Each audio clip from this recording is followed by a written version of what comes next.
ರಾಜ್ಯ ನಾಯಕರೇ, ರಾಷ್ಟ್ರೀಯ ನಾಯಕರೇ,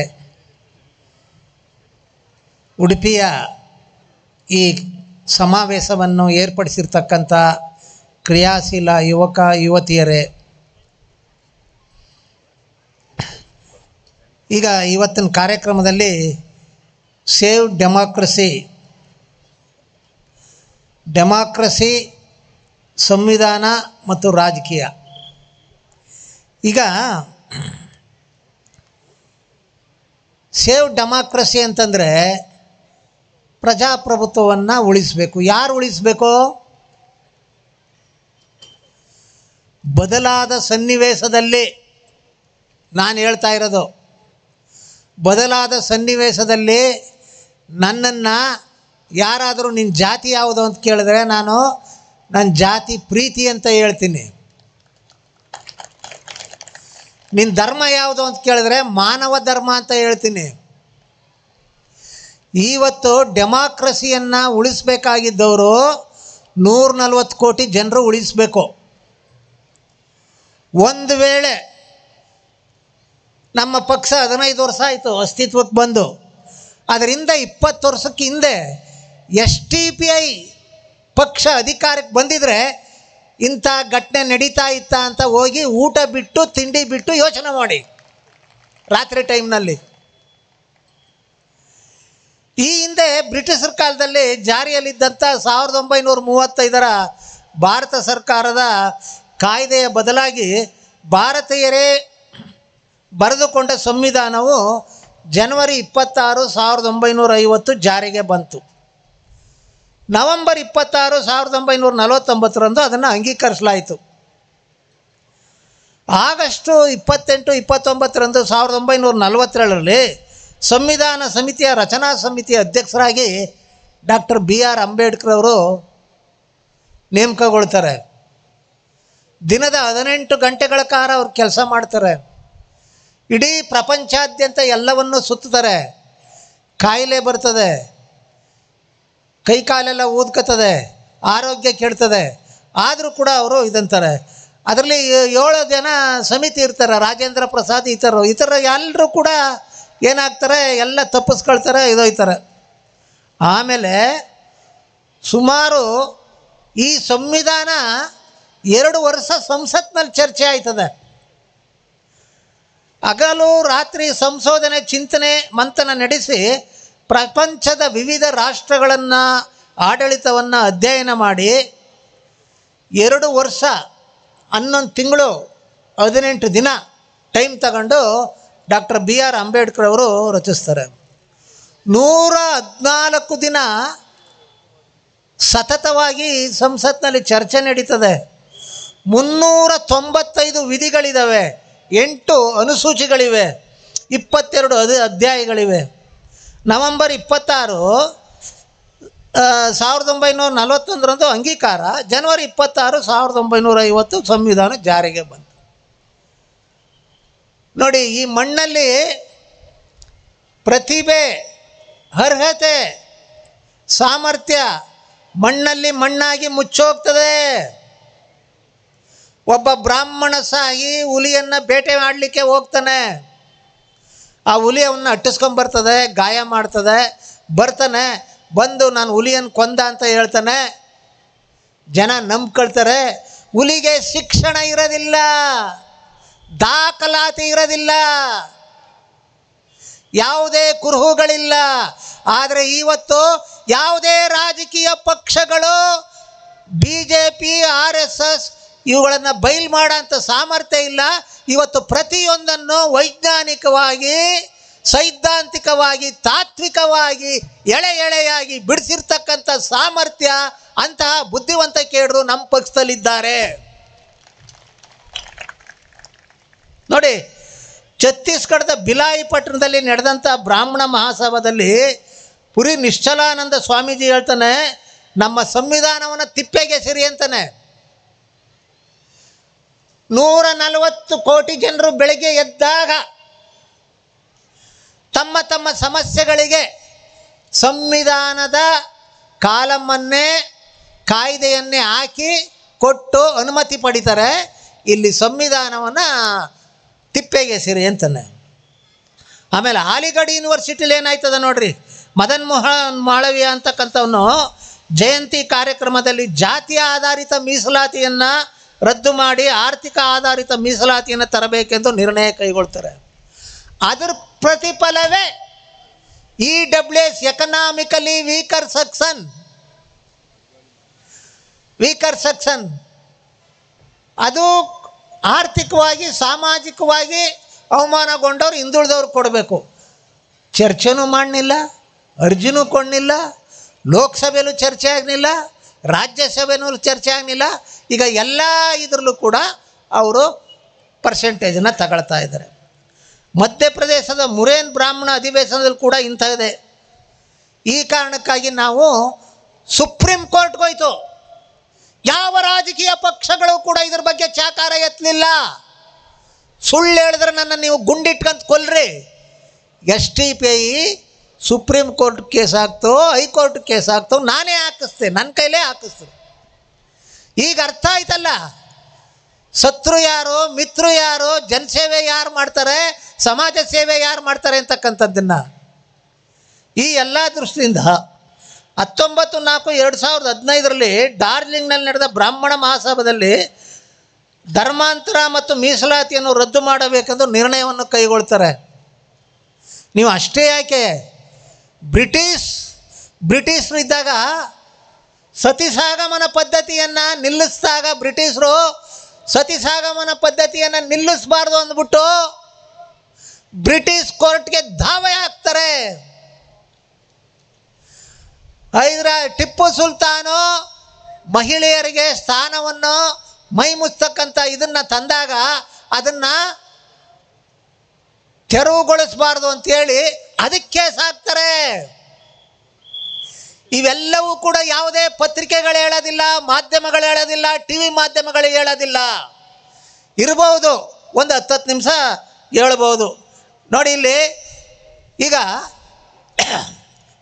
ದಲಿತರ ಹತ್ಯಾಕಾಂಡ ನಿರಂತರವಾಗಿ ನಡೀತದೆ. ಕರಂಚೇಡ್ ಹತ್ಯಾಕಾಂಡ, ಕೈರ್ಲಾಂಜ, ಕಂಬಾಲಪಲ್ಲಿ, ಚೆಂಡೂರು, ಕಿಲ್ವನ್ಮಣಿ, ಲಕ್ಷ್ಮಣಪುರ, ರಮಾಬಾಯಿ ಕಾಲೋನಿ, ಬಥಾನಿ ತೋಲಾ, ಮುಸ್ಲಿಮರ ಹತ್ಯಾಕಾಂಡಗಳು ನೋಡಿ. ಗುಜರಾತ್ ಹತ್ಯಾಕಾಂಡ, ನಲ್ಲಿ ಹತ್ಯಾಕಾಂಡ, ಆಸಿಂಪುರ, ಬಾಗಲ್ಪುರ ಹತ್ಯಾಕಾಂಡ, ಮುರ್ದಾಬಾದ್, ಮುಜಾಫರ್, ಮುಂಬೈ, ಬಾಬ್ರಿ ಮಸೀದಿ, ಮುಸ್ಲಿಂ. ಇವು ಮೇಲ್ನದು ದಲಿತರ ಹತ್ಯಾಕಾಂಡ, ಕೆಳಗಿನದು ಮುಸ್ಲಿಮರ ಹತ್ಯಾಕಾಂಡ. 3ನೇ ಹತ್ಯಾಕಾಂಡ ನಿಮಗೆ ಕಣ್ಣಿಗೆ ಕಾಣ್ತಾ ಇಲ್ಲ.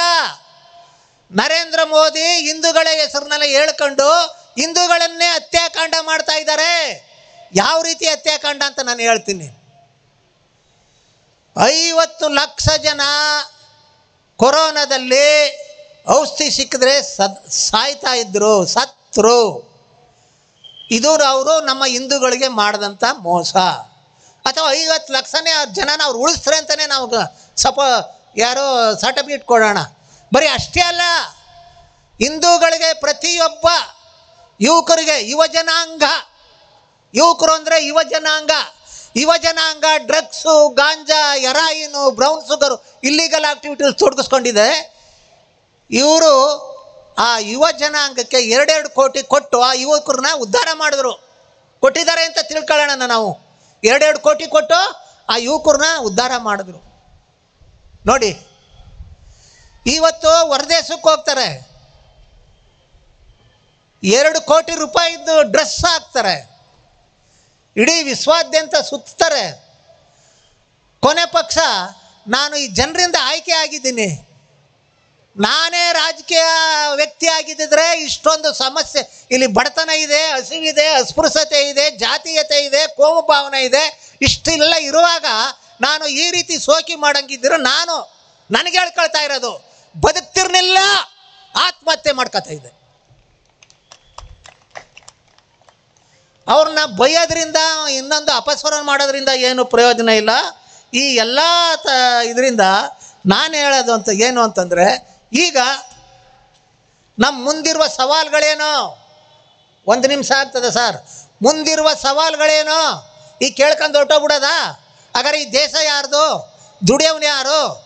ಕನ್ಯಾಕುಮಾರಿಯಿಂದ ಕಾಶ್ಮೀರದವ್ರಿಗೆ ಇರ್ತಕ್ಕಂಥವ್ರು ಯಾರು? ಆ ಜನಸಂಖ್ಯೆ ಎಷ್ಟು? ಯಾರು ಓಟು ಅಧಿಕವಾಗಿರೋರು? ಸಂಪತ್ತನ್ನು ಯಾರು ಸೃಷ್ಟಿ ಮಾಡೋರು? ಯಾರು ದೇಶ ಆಳಬೇಕು? ದೇಶ ಸೇವೆ ಗೊತ್ತಿಲ್ಲದೆ ಇದ್ದವನು, ಜನಸೇವೆ ಗೊತ್ತಿಲ್ಲದೆ ಇರೋವನು, ಮನಸತ್ವ ಪ್ರೀತಿಯಿಂದ ಮುಟ್ಟಿದ್ರೆ ಇಲ್ಲಿ ಎಷ್ಟೋ ಸಮಸ್ಯೆಗಳ ಬಗೆಹರಿತದೆ. ಒಬ್ಬರನ್ನೊಬ್ಬರು ಮಾತಾಡಿದ್ರೆ ಆಗ್ತದೆ. ಯಾವುದೋ ಭಾರತದಲ್ಲಿ ಒಂದು ಮೂಲೆಯಲ್ಲಿ ಒಬ್ಬರಿಗೆ ಭಾರತೀಯನಿಗೆ ತೊಂದರೆ ಆಯಿತು ಅಂದರೆ ಇದು ನನ್ನ ಕುಟುಂಬದ ತೊಂದರೆ, ನನ್ನ ಭಾರತೀಯನ ತೊಂದರೆ. ಇವತ್ತು ಹಿಂದೂ ಮುಸ್ಲಿಂ ಅಂತ ಏನಾದರೂ ನೀವು ವಿಭಜಿಸಿದ್ರೆ ಅವನೇ ಪ್ರಪಂಚದ ಉಗ್ರವಾದಿ, ಪ್ರಪಂಚದ ಉಗ್ರವಾದಿ. ಇದನ್ನ 700 ಕೋಟಿ ಜನಸಂಖ್ಯೆ ನೋಡುತ್ತೆ, 200 ರಾಷ್ಟ್ರಗಳು ಕೂಡ ಗಮನಿಸ್ತದೆ. ಇವತ್ತು ಪ್ರಜಾಪ್ರಭುತ್ವ ಕ್ಷೀಣಿಸ್ತಾ ಇದೆ, ನಮ್ಮ ಹಕ್ಕುಗಳ ದಮನ ಆಗ್ತಾ ಇದೆ. ಗಂಡಾಂತರದಲ್ಲಿ ರೂಲ್ ಆಫ್ ಲಾ ಇದೆ, ಗಂಡಾಂತರದಲ್ಲಿ ರೂಲ್ ಆಫ್ ಲಾ ಇದೆ ಅನ್ನೋದಕ್ಕೆ ನಮ್ಮ ಅಬ್ದುಲ್ ಮಜೀದ್ ಅವರು ಹೇಳಿದ್ರು ನೋಡಿ. ಕೃತಕವಾಗಿ ಉರಿಗೌಡ ನಂಜೇಗೌಡ ಅಂತ ಸೃಷ್ಟಿ ಮಾಡ್ತಾರೆ. ಸೃಷ್ಟಿ ಮಾಡಾಗ ಸಿದ್ದರಾಮಯ್ಯನ ಹೊಡೆದು ಬಿಸಾಕ್ರಿ. ಉರಿಗೌಡ ನಂಜೇಗೌಡ ಅಂತ ಸೃಷ್ಟಿ ಮಾಡಿದವರು ಇವರು ಒಂದು ಸಿ ಟಿ ರವಿ ಅಶ್ವತ್ಥ ಅವರು ಸೇರ್ಕೊಂಡು ಸಿದ್ದರಾಮಯ್ಯನ ಹೊಡೆದು ಬಿಸಾಕ್ರಿ ಅಂತ ಹೇಳ್ತಾರೆ. ಕೇಸೇ ಆಗೋದಿಲ್ಲ,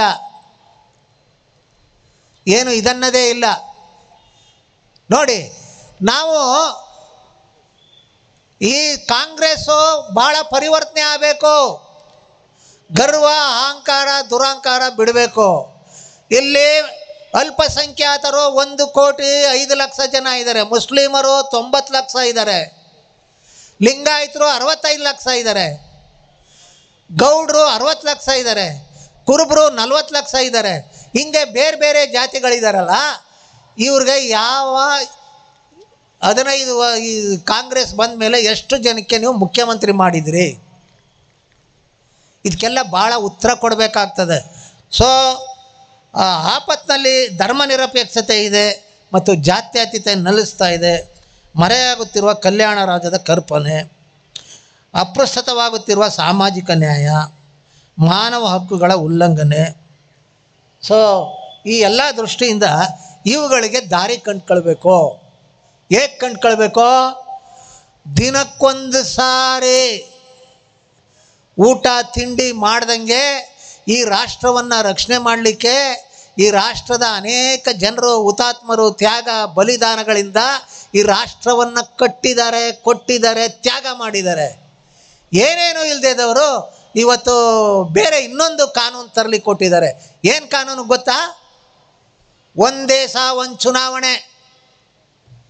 ಏನಪ್ಪ ನೀವು ಅನ್ಬೋದು, ಒಂದು ದೇಶ ಒಂದು ಚುನಾವಣೆ ಖರ್ಚೆಲ್ಲ ಕಡಿಮೆ ಆಗುತ್ತಲ್ವ ಅನ್ನೋದು. ಕೊನೆಗೆ ಒಂದು ದೇಶ ಒಂದು ಧರ್ಮ. ಅದ್ಯಾವುದಪ್ಪ ಧರ್ಮ? ಹಿಂದೂ ಧರ್ಮ. ಹಾಗಾದರೆ ಕ್ರಿಶ್ಚಿಯನ್ನು, ಕ್ರೈಸ್ತರು, ಸಿಖ್ರು, ಮೌಲ್ವಿಗಳು, ಬೇರೆ ಬೇರೆ ಬುದ್ಧಿಸ್ಟು ಇವರೆಲ್ಲ ಎಲ್ಲಿ ಹೋಗಬೇಕು? ಆಮೇಲೆ ಒಂದು ದೇಶ ಒಂದು ದೇವರು 33 ಕೋಟಿ ಇದೆ. ದಿನನಿತ್ಯ ಡಿಬೇಟ್ ಮಾಡ್ತಾ ಇದ್ದಾರೆ ಯಾರೋ ನಮ್ಮ ಅನಿಲ್ ಲಾಡ್ ಅವರು ಕೇಳಿ ನೋಡಿ ಆಯಿತಾ. ಹಾಗಾದರೆ 333 ಕೋಟಿ ಎಲ್ಲಿ ಹೋಗಬೇಕು? ಕೊನೆಗೆ ಒಂದು ದೇವರು ಅಂತಂದರೆ ನನ್ನ ದೇವರು. ನನ್ನ ದೇವರು ಅದು ಜೈ ಶ್ರೀರಾಮನು, ಒಡಿ ಬಡಿ ಕೊಲ್ಲು. ಅಲ್ಲಪ್ಪ, ದೇವರಲ್ಲಿ ನಮಗೂ ನಂಬಿಕೆ ಇದೆ. ಒಂದು ಜೀವ ಇಲ್ಲದೆ ದೇವರು, ಕಣ್ಣಿಲ್ಲದೆ ದೇವರು, ಔಷಧಿ ತಗೊಳಕ್ಕಾಗೋದಿಲ್ಲ, ನೀರು ಕುಡಿಯೋಕ್ಕಾಗೋದಿಲ್ಲ, ಮನೆ ಕಟ್ಕೊಳ್ಳೋಕ್ಕಾಗೋದಿಲ್ಲ. ಇದನ್ನೆಲ್ಲ ಇಟ್ಕೊಂಡು ಓಟ್ ಕೇಳೋ ಅಂಥದ್ದು, ಧರ್ಮದಲ್ಲಿ ದೇಶ ವಿಭಜಿಸೋ ಅಂಥದ್ದು, ಇದು ಕೂಡ್ದು ಇದು ಒಳ್ಳೆಯದಲ್ಲ. ಆ ಕಾರಣಕ್ಕಾಗಿ ಅವನ ತಂದೆ ತಾಯಿಗಳಾದರೂ ಅವ್ರಿಗೆ ಬುದ್ಧಿ ಹೇಳಿ. ಮೊನ್ನೆ ಗೌರವಾನ್ವಿತ ನರೇಂದ್ರ ಮೋದಿ ಅವ್ರಿಗೆ ಅಥವಾ ಅವ್ರ ಪಕ್ಷದವರಾದರೂ ಬುದ್ಧಿ ಹೇಳಿ. ಅಥವಾ ಅವ್ಯಾರೂ ಆಗೋದಿಲ್ಲ ಅಂದರೆ ನರೇಂದ್ರ ಮೋದಿ, ಅಮಿತ್ ಶಾ, ಮೋಹನ್ ಭಾಗವತ್ ಒಂದೇ ವೇದಿಕೆಗೆ ಬನ್ನಿ, ನಾನು ಬರ್ತೀನಿ. ನಿಮಗೆ ತಿಳಿದಿರೋ ಭಾಷೆಯಲ್ಲಿ ನೀವು ಮಾತಾಡಿ, ನನಗೆ ತಿಳಿದಿರೋ ಭಾಷೆಯಲ್ಲಿ ನಾನು ಮಾತಾಡ್ತೀನಿ. ಎಷ್ಟು ದಿನ ಬದುಕ್ತೀರಿ ಸ್ವಾಮಿ? ಪ್ರಪಂಚ ಏನು ಮುಳುಗೋಗೋದಿಲ್ಲ. ಹಿರೋಶಿಮಾ, ನಾಗಸಾಕಿ ಏನೇನೆಲ್ಲ ಆಗಿ ಏನೇನೆಲ್ಲ ಆಗೋಗಿದೆ. ದಯಮಾಡಿ ಸುಳ್ಳು ಹೇಳಕ್ಕೆ ಹೋಗ್ಬೇಡ್ರಿ. ಅದ್ರ ಪ್ರತಿಫಲವನ್ನು ಪ್ರಕೃತಿ ನೋಡ್ತಾ ಇದೆ. ಅಂತ ಹೇಳಿ ಇನ್ನೂ ಮಾತಾಡಬೇಕಾಗಿತ್ತು. 3 ಚೀಟಿ ಕೊಟ್ಟಿದ್ದಾರೆ, ಸಾಕು, ಕೊನೆಗೆ ಓಕೆ.